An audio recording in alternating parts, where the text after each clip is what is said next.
जय हिंद साथियों। मैं सौरभ एडीएस गुरुकुल के यूट्यूब चैनल पर एक बार फिर से आपका स्वागत करता हूं। साथियों, आज मैं लेकर आया हूं ग्रामीण परिवेश के प्रैक्टिस सेट, जो कि आगामी परीक्षा यूपी SSSC के एग्ज़ाम में आता है। साथियों, शुरू करने से पहले जो इस चैनल पर नए हैं और अभी तक सब्सक्राइब नहीं किए हैं, वो हमारे चैनल को सब्सक्राइब कर लें, लाइक कर लें और बेल आइकन को ज़रूर दबाएं ताकि वीडियो सबसे पहले आप तक पहुंचे। तो साथियों, शुरू करते हैं। हमारा पहला क्वेश्चन है, ग्रामीण समाज से संबंधित निम्न कथनों में से सही को चिन्हित कीजिए। ऑप्शन है आपका, शिक्षा का स्तर विस्तृत होता है, सामाजिक कार्य वर्ग से दूसरे सामाजिक कार्य वर्ग में निरंतर बदलाव होता है, एक स्थान से दूसरे स्थान का निरंतर स्थानांतरण होता है, एक सामाजिक समूह या वर्ग से निरंतर बदलाव नहीं होता है। तो दोस्तों, इसमें से आपका ऑप्शन डी गलत है।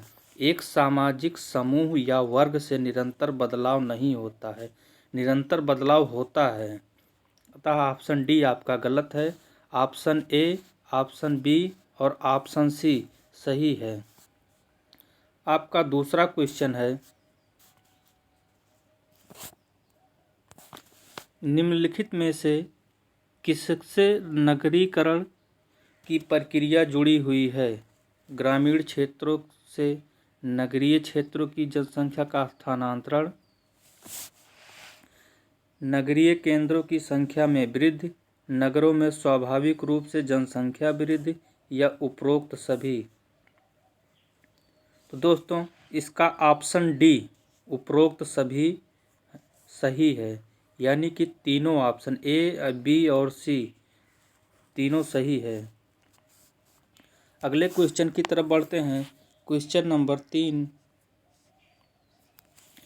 असत्य कथन की पहचान कीजिए। सर्वेक्षण का उद्देश्य समाज सुधार एवं कल्याण होता है, सर्वेक्षण में उपकल्पना की आवश्यकता नहीं होती है, सर्वेक्षण व्यवसाय क्रिया पेशेवर होते हैं, सर्वेक्षण के माध्यम से सिद्धांतों का निर्माण किया जाता है। असत्य कथन की पहचान कीजिए। इस क्वेश्चन में आपका ऑप्शन डी, सर्वेक्षण के माध्यम से सिद्धांतों का निर्माण किया जाता है, यह ऑप्शन गलत है। अगले क्वेश्चन की तरफ बढ़ते हैं। आपका क्वेश्चन नंबर 4, निम्नलिखित में कौन सा अनुसूची का प्रकार है? अवलोकन अनुसूची, प्रलेख सूची, मूल्यांकन अनुसूची, या ये सभी। इस क्वेश्चन का ऑप्शन डी आपका सही है। अवलोकन अनुसूची भी होता है, प्रलेख सूची भी होता है, मूल्यांकन अनुसूची भी होता है। अतः ऑप्शन डी आपका सही है। अगले क्वेश्चन की तरफ बढ़ते हैं। क्वेश्चन नंबर 5, प्रधानमंत्री नरेंद्र मोदी ने लोकनायक जयप्रकाश नारायण की जयंती पर सांसद आदर्श ग्राम योजना की शुरुआत कब की? आपको इस क्वेश्चन में दो क्वेश्चन मिले। आदर्श ग्राम योजना किसकी जयंती पर शुरू हुआ? लोकनायक जयप्रकाश नारायण, ये लोकनायक थे, जयप्रकाश नारायण की जयंती पर आदर्श ग्राम योजना की शुरुआत की गई। आदर्श ग्राम योजना की शुरुआत ये 2017 में प्रधानमंत्री नरेंद्र मोदी द्वारा किया गया था। ऑप्शन डी सही है। अगले क्वेश्चन की तरफ बढ़ते हैं। क्वेश्चन नंबर 6, ग्रामीण विकास से आशय होता है सामाजिक विकास, आर्थिक विकास, राजनीतिक विकास, या सर्वांगीण विकास। ग्रामीण विकास से आशय सामाजिक विकास से होता है। जब समाज में आपका विकास होगा तभी ग्रामीण विकास संभव है। अगले क्वेश्चन की तरफ बढ़ते हैं। Question number 7, national health profile 2019 report के अनुसार भारत के ग्रामीण क्षेत्रों में कितने सरकारी अस्पताल हैं? 2019 के रिपोर्ट के अनुसार भारत के ग्रामीण क्षेत्रों में कितने सरकारी अस्पताल हैं? Option A 18,560, 21,403,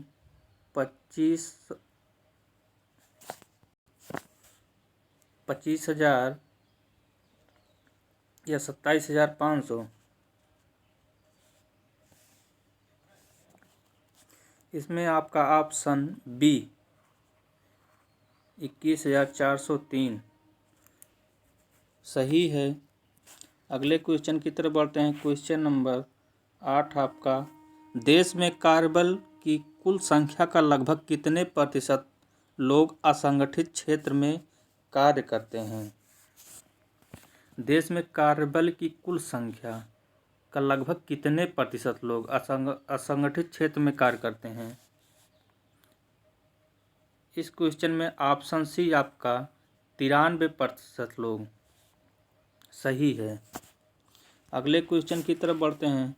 question number 9, Bharatiya Samaj को माना जाता है जनजातीय समाज, कृषक समाज, औद्योगिक समाज या ये सभी? भारतीय समाज को या भारतीय लोगों को कृषक समाज के रूप में माना जाता है, वो जनजातीय समाज, औद्योगिक समाज के रूप में नहीं माना जाता है, जो कि ऑप्शन बी आपका राइट आंसर है। अगले क्वेश्चन की तरफ बढ़ते हैं। क्वेश्चन नंबर 10, भारत के किस राज्य में अनुसूचित जनजातियों की संख्या सर्वाधिक है? भारत के किस राज्य में अनुसूचित जनजातियों की संख्या सबसे ज़्यादा है? अनुसूचित जनजाति का मतलब एसटी।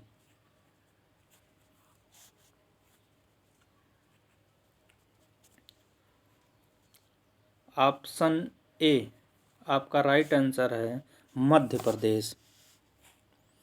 अगले क्वेश्चन की तरफ बढ़ते हैं। क्वेश्चन नंबर 11, देश में स्थापित कृषि उद्योग निगम के मुख्य कार्य क्या हैं?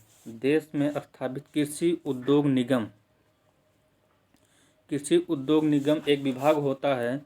इसका मुख्य कार्य क्या है? कृषि उपकरणों की आपूर्ति करना, अनाज प्रसंस्करण करना, भंडारण करना या ये सभी?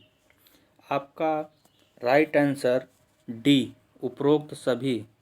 कृषि उद्योग निगम का मुख्य कार्य जो होता है वो कृषि उपकरणों को आपूर्ति भी करता है, अनाज प्रसंस्करण भी करता है और भंडारण भी करता है। अतः ऑप्शन डी आपका सही आंसर है। अगले क्वेश्चन की तरफ बढ़ते हैं। क्वेश्चन नंबर 12, हरित क्रांति के पश्चात भारतीय कृषि में क्या सुधार हुआ है? हरित क्रांति के बाद भारतीय कृषि में जो सुधार हुआ है वो क्या हुआ है? प्रति हेक्टेयर उत्पादकता वृद्धि हुई है, व्यवसाय कृषि को बढ़ावा मिला है या खाद्यान्नों में आत्मनिर्भरता पाई गई है? ये उपरोक्त सभी। आपका ऑप्शन डी सही आंसर है। प्रति हेक्टेयर उत्पादकता में वृद्धि भी हुई है, व्यवसायिक कृषि को बढ़ावा भी मिला है, खाद्यान्नों में आत्मनिर्भरता भी पाई जाती है। अतः ऑप्शन डी आपका सही आंसर है। अगले क्वेश्चन की तरफ बढ़ते हैं। क्वेश्चन नंबर 13, निम्नलिखित में से कौन सा भूमि सुधार से संबंधित है? चिपको आंदोलन, भूदान आंदोलन, यह दोनों या इनमें से कोई नहीं? भूमि सुधार से कौन सा आंदोलन संबंधित है? इसमें राइट आंसर है आपका भूदान आंदोलन, जो भूमि सुधार से संबंधित है। अगले क्वेश्चन की तरफ बढ़ते हैं। क्वेश्चन नंबर 14, निम्नलिखित में से कौन सा भूमि सुधार है? मध्यस्थों का उन्मूलन, काश्तकारी सुधार, भूजोत की अधिकतम सीमा का निर्धारण, भूमिहीन को कृषि योग्य भूमि का वितरण?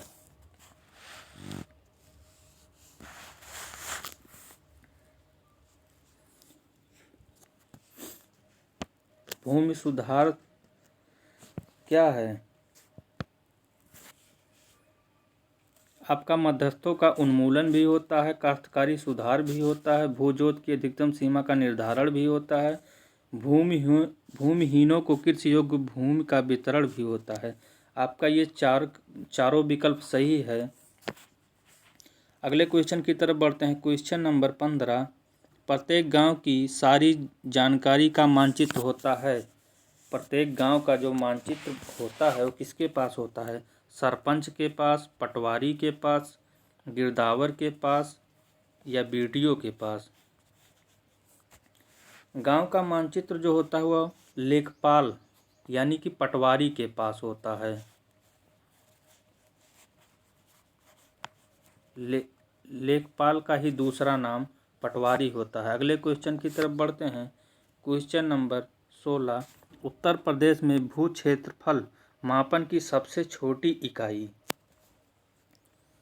भू क्षेत्रफल मापन की सबसे छोटी इकाई क्या होती है? एकड़, बीघा, बिस्वा या बिस्वांशी। दोस्तों, इस क्वेश्चन का सही आंसर बिस्वांशी सबसे छोटी इकाई होती है। अगले क्वेश्चन की तरफ बढ़ते हैं। क्वेश्चन नंबर 17, शाहजहानी जरीब की कुल लंबाई कितनी होती है? शाहजहानी जो जरीब होता है उसकी कुल लंबाई कितनी होती है? 170 फीट, 162 फीट, 165 फीट या 142 फीट।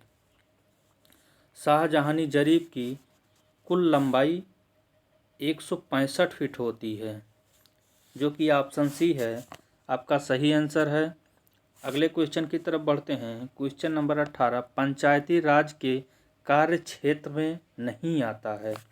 ग्रामीण सड़कें, ग्रामोद्योग, कृषि उत्पादन, अग्निशमन।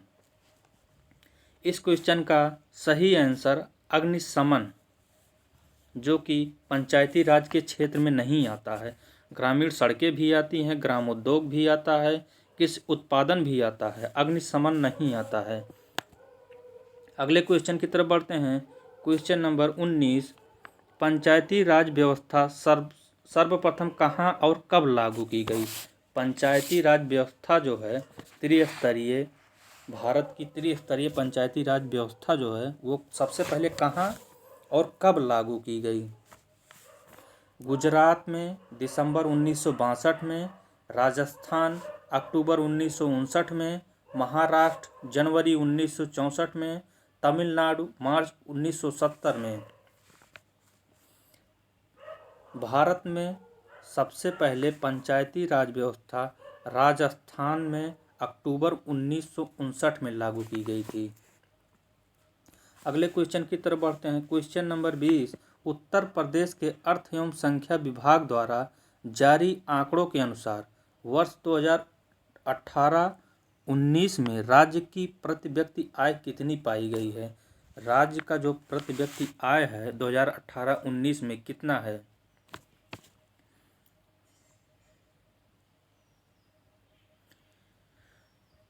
51,104 रुपये, 66,512 रुपये, 80,590 रुपये या 1.26 लाख।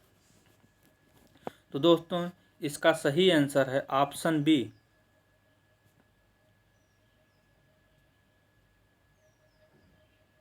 66,512 रुपये। अगले क्वेश्चन की तरफ बढ़ते हैं। क्वेश्चन नंबर 21, निम्न में से कौन सा उत्तर प्रदेश का पारंपरिक उद्योग है? चीनी उद्योग, सूती कपड़ा उद्योग, सीमेंट उद्योग या ये सभी? उत्तर प्रदेश का पारंपरिक उद्योग क्या है?